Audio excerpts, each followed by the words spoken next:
Alors les amis, j'espère que tout se passe bien, j'espère que vous êtes heureux de revisiter votre stratégie. Et là, je voudrais vous donner 5 forces de pression exercées sur l'entreprise, donc exercées sur votre entreprise. Que vous soyez PME, TPE ou même entrepreneur indépendant. La première force de pression, vous la connaissez bien évidemment, ce sont vos concurrents. Vos concurrents qui vont vous regarder, qui vont exercer du benchmark sur vous, qui vont, surtout si vous êtes leader, qui vont peut-être vous copier, qui vont chercher à faire mieux que vous, qui vont exercer de la créativité. Alors, le conseil que je vous donne, c'est devenez cette force de pression sur vos concurrents en étant très innovant. La deuxième force de pression, vous la connaissez aussi, ce sont nos clients. Nos clients de plus en plus éduqués, de plus en plus savants, qui savent très bien ce qu'ils veulent avec Internet, avec le digital, qui sont devenus de véritables consommateurs actifs et qui nous mettent une pression folle avec la négociation, avec la concurrence.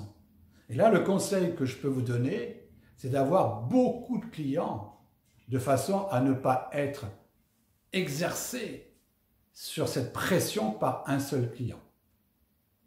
La troisième force de pression, c'est nos fournisseurs. Nos fournisseurs qui peuvent ralentir une livraison, qui peuvent être en rupture de stock, qui peuvent augmenter leur prix, qui peuvent effectivement nous mettre une pression très forte sur nos livraisons ou même sur nos marges. Et là, comme pour les clients, nous devons avoir une multitude de fournisseurs de façon à éviter cette force de pression. Je dois desserrer l'entraînement. Je voudrais vous citer 2 autres forces de pression un peu moins connues, surtout par les petites entreprises, qui sont ce qu'on appelle le produit de substitution. Le produit de substitution, c'est un produit qui ne fait pas pareil, qui n'a pas la même technologie que la nôtre, mais qui rend le même service. Je voudrais vous citer un exemple que vous connaissez. Vous savez, il y a quelques années, on prenait des photos dans une méthode qui s'appelle l'argentique, avec des pellicules, on mettait la pellicule dans l'appareil photo, on prenait les photos des vacances, des amis, de la famille, des enfants, et on était très heureux après de faire des soirées photos qu'on avait fait développer chez le photographe.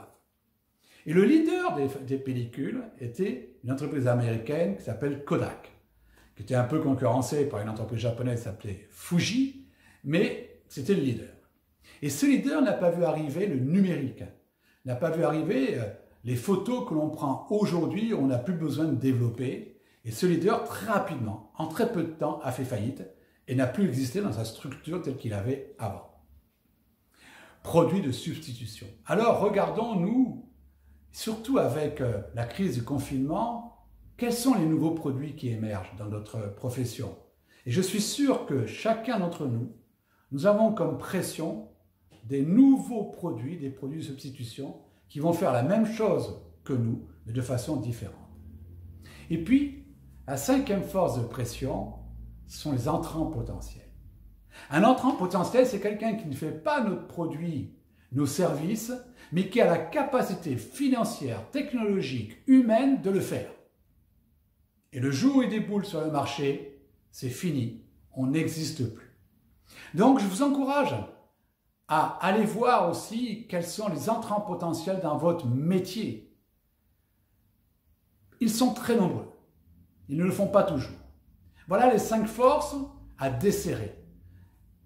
Les concurrents, les clients, les fournisseurs, les produits de substitution et les entrants potentiels. Regardez ça dans vos stratégies. Regardez ce qui se passe autour de vous. Regardez votre environnement. Et puis, desserrer, desserrer, desserrer pour pouvoir effectivement atteindre votre cap. C'est ce que je vous souhaite. À très bientôt.